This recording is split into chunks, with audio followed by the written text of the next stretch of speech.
Para ser um bom orador, você deve ter uma conversa agradável, pois em oratória isso dá ao auditório uma sensação de maior participação, dando ainda ao orador maior liberdade para dialogar ou monologar, sempre quando preciso.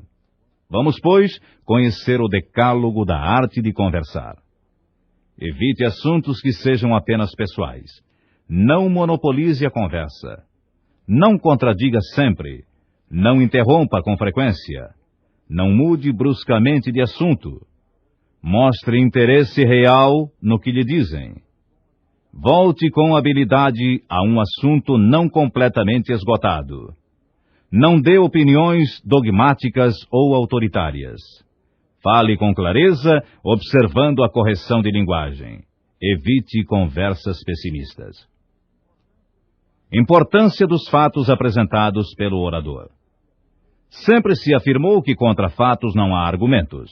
O orador deve apresentar um fato no meio de seu discurso, uma história verdadeira que confirme os argumentos apresentados. A respeito do tempo do discurso, contam a seguinte história que teria acontecido a um escritor presente a um culto evangélico. Fazia o sermão sobre as missões na África um pregador famoso. Já no exórdio solicitou aos fiéis um óbolo para sua obra missionária. Enquanto falava eloquentemente, uma senhora percorria o templo com uma bandeja de prata para receber as esmolas. O escritor presente, conhecido na cidade pela sua avareza, deu para surpresa geral uma moeda de ouro. Quase todos procuraram acompanhá-lo em sua surpreendente generosidade. Era costume na igreja passar a bandeja outras vezes. No retorno, o referido escritor deu uma moeda de prata. Na terceira vez, uma moeda de níquel. E o orador sacro continuou a falar. Na quarta passagem, retirou a moeda de ouro, depois a de prata e, finalmente, a de níquel. O pregador, que se estendia muito, resolveu finalizar seu sermão pedindo a presença em seu gabinete do conhecido escritor. E perguntou-lhe por que agira daquele modo. O escritor respondeu ao pastor: Dei de coração as 3 moedas empolgado pela sua eloquência. Depois as retirei para cobrar o tempo que me fez perder ouvindo o seu longo discurso. É realmente importante o fato apresentado para dar uma ideia do tempo que se deve observar num profundo respeito ao tempo disponível do auditório. Dale Carnegie costumava dizer humoristicamente aos seus alunos que todo orador deveria experimentar falar sobre uma perna só e observar apenas aquele tempo de equilíbrio acrobático. Se no exórdio o orador disser que apenas falará 10 minutos e souber cumprir o tempo exatamente, haverá grande interesse pela sua alocução ou discurso breve. A parte gravada desta etapa termina aqui. A seguir, leia atentamente a relação de erros gramaticais comumente cometidos e, pela repetição da leitura, condicione-se a evitá-los. Isso é muito importante em oratória. Aqui termina esta etapa. Para melhor aproveitamento do programa que você vem fazendo, é importante que ouça cada uma das etapas em ordem sequencial e tantas vezes quantas achar necessário para uma boa assimilação do assunto abordado. 7ª etapa. O poder da comunicação. O mundo moderno vive sob o domínio da comunicação. Daí a necessidade imperiosa que o homem sente de se comunicar. Primeiro pela linguagem falada, depois pela linguagem escrita. Sabe da importância do que é escrito a fim de documentar suas ideias. O pensamento latino verba volant scripta manent, as palavras faladas voam, as escritas permanecem, vem ao encontro da prova documental. A palavra comunicar, afirma o Itaker Penteado, vem do latim comunicare, com a significação de tornar comum. Comunicação é convivência. Está na raiz de comunidade, agrupamento caracterizado por forte coesão, baseada no consenso espontâneo dos indivíduos. Consenso quer dizer acordo, consentimento. E essa acepção supõe a existência de um fator decisivo na comunicação humana. A compreensão que ela exige para que se possam colocar em comum ideias, imagens e experiências. O jornal, o rádio e a televisão unem os homens pela comunicação, pela cultura, pelo ensino. Hoje, as notícias correm céleres, atingem a todos os pontos cardeais com grande velocidade. Podemos sentir os efeitos desse milagre de comunicação em nosso país, do Acre ao Rio Grande do Sul, graças à Embratel. O homem de nossos dias não pode isolar-se, deixando de se identificar nos momentos necessários. Tudo ao seu redor é comunicação, num veemente apelo à sua palavra falada e escrita. Os jornais divulgam todas as informações e abrem suas colunas às cartas dos leitores. As emissoras de rádio e de televisão vão ao encontro das pessoas nas ruas movimentadas das cidades, procurando ouvi-las através de perguntas interessantes e entrevistas sobre assuntos palpitantes em plena via pública. Os radialistas e tevelistas procuram despertar o interesse por uma expressiva comunicação, dando a palavra às pessoas que passam no trabalho libertador de todos os dias. Não se admite, pois, o isolamento do homem moderno. Ele tem necessidade de identificar-se, de transmitir o que sente e o que pensa. Consequentemente, é de importância vital que você faça valer a sua personalidade através de uma comunicação inspirada na simpatia e na empatia. A empatia é assim conceituada por Aurélio Buarque de Holanda Ferreira. Tendência para sentir o que se sentiria caso se estivesse na situação e circunstâncias experimentadas por outra pessoa. Nós complementaríamos dizendo tratar-se da técnica de saber se colocar, sem emoções ou sentimentos, no lugar de outra pessoa, procurando encontrar explicação para as atitudes dela que fujam ao senso comum e normal. Na simpatia, existe sempre um sentimento emocional muito forte envolvendo o julgamento, tornando o indivíduo tendente a ser capcioso. Ninguém condenaria friamente a pessoa que ama.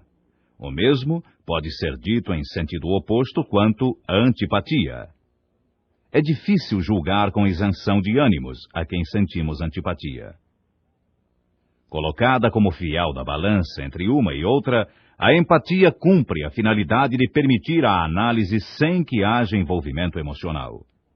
Aqueles que conseguem desenvolver a empatia em grau mais alto que o normal, colocam-se em condições de melhor exercer determinadas profissões, como as de psicólogo, psicanalista, sacerdote, juiz, médico, professor e outras, onde a capacidade de julgar, apreciar e tratar o lado social e emocional das pessoas é importante para seu bom desempenho.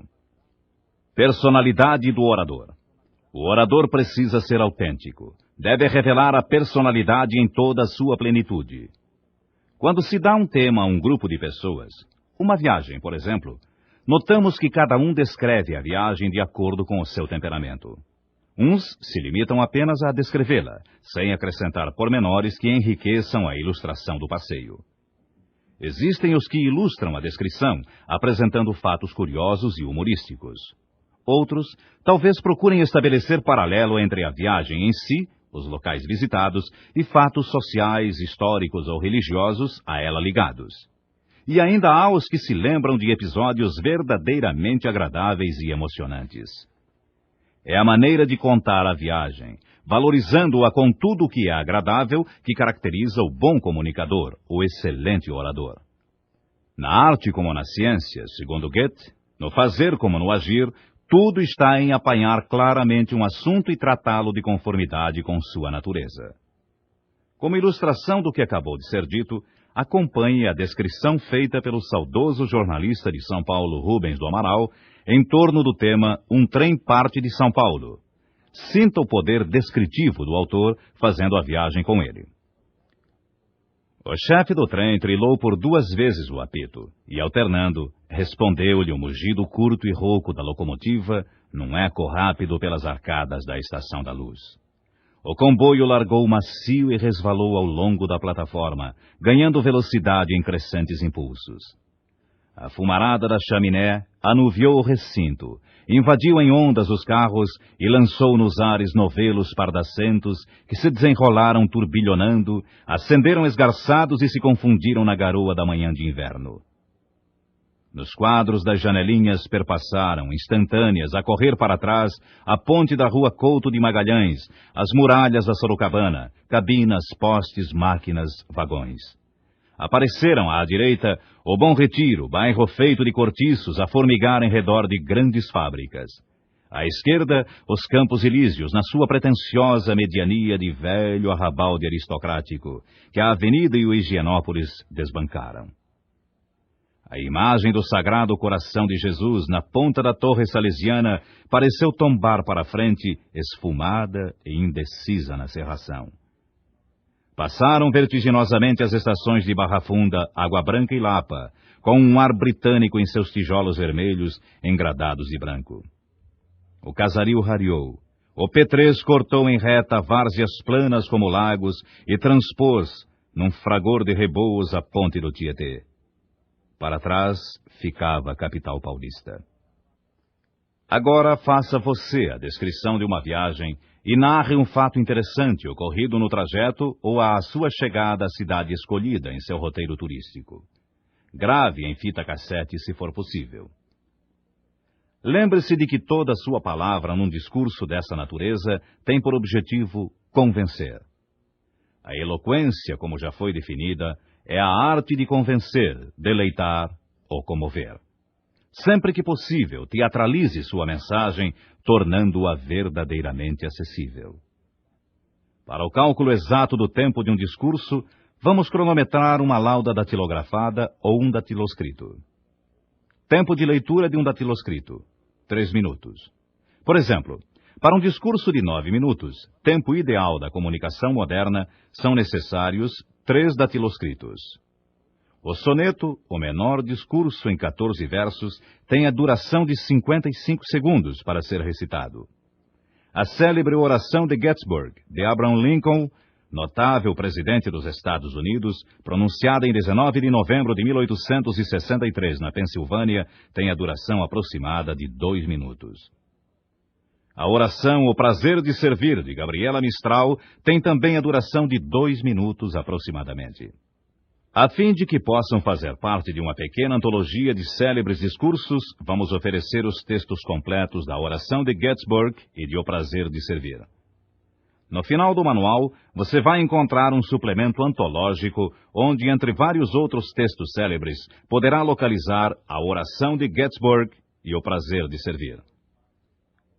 Não fale ao auditório. Fale com o auditório. Há oradores que falam sem tomar conhecimento do auditório. Falar em público é reger uma orquestra. O orador é o maestro e o auditório é a orquestra, representada pelos presentes à conferência ou à palestra. Todos são instrumentos da comunicação.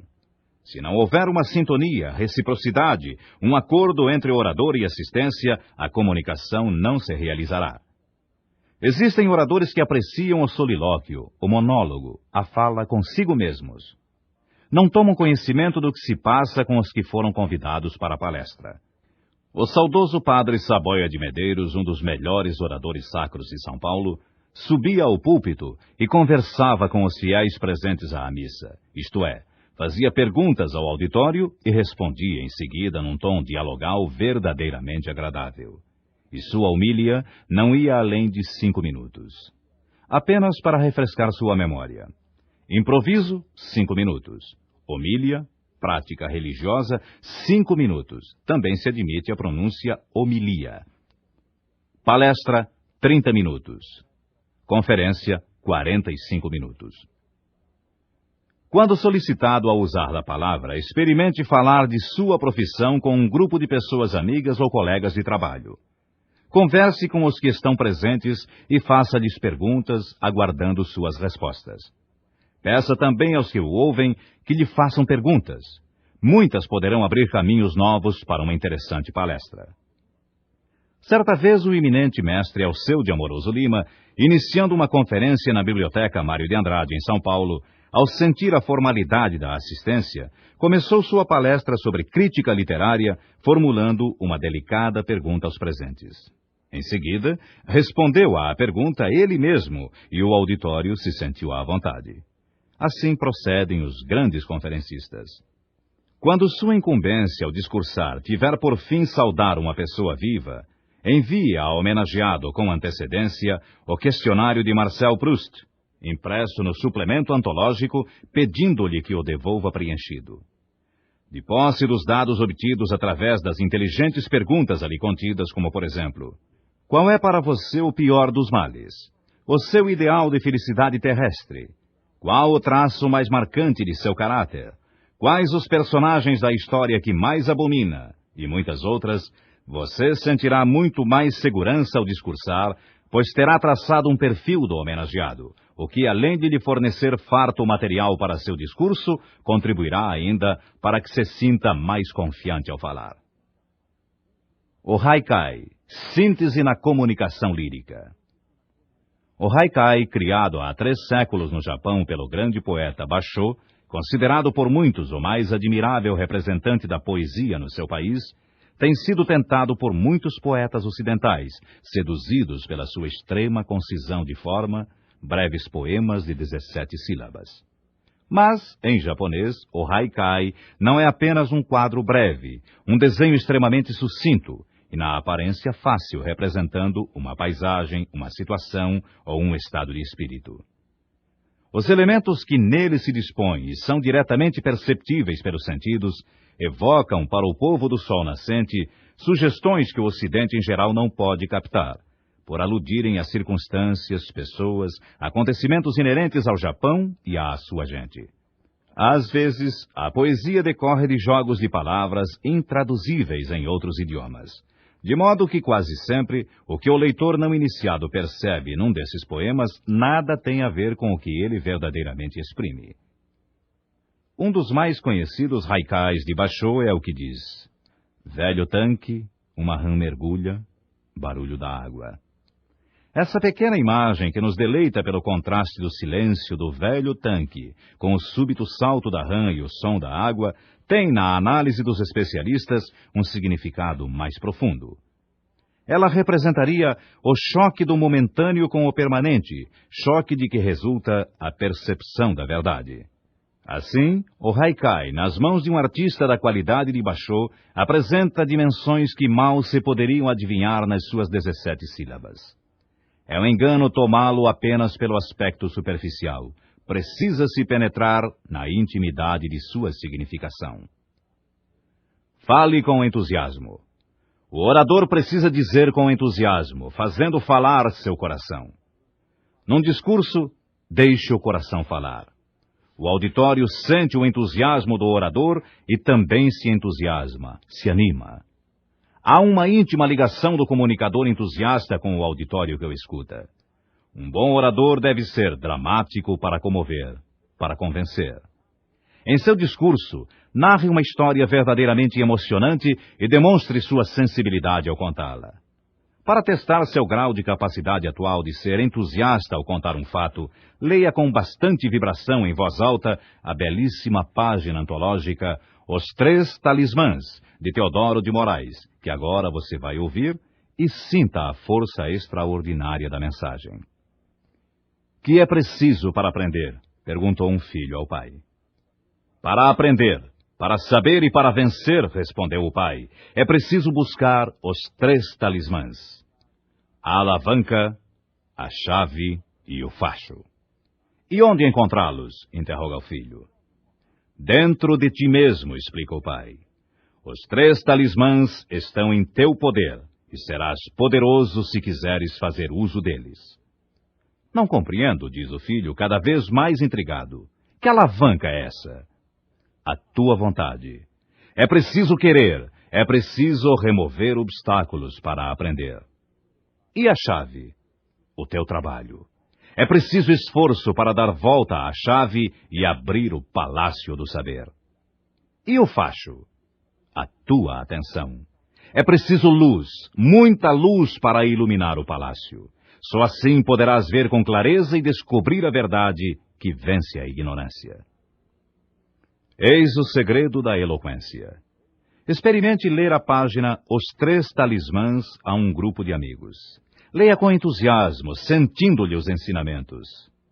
Observe a reação entusiástica de seus amigos. O grande tribuno paulista Ibraim Nobre sempre falou com muito entusiasmo, sentindo e vivendo as palavras pronunciadas. As palavras são um mundo de emoções. O orador precisa senti-las e transmiti-las iluminadas pela chama do entusiasmo, que é Deus dentro do coração. Aqui termina esta etapa. Para melhor aproveitamento do programa que você vem fazendo, é importante que ouça cada uma das etapas em ordem sequencial e tantas vezes quantas achar necessário para uma boa assimilação do assunto abordado.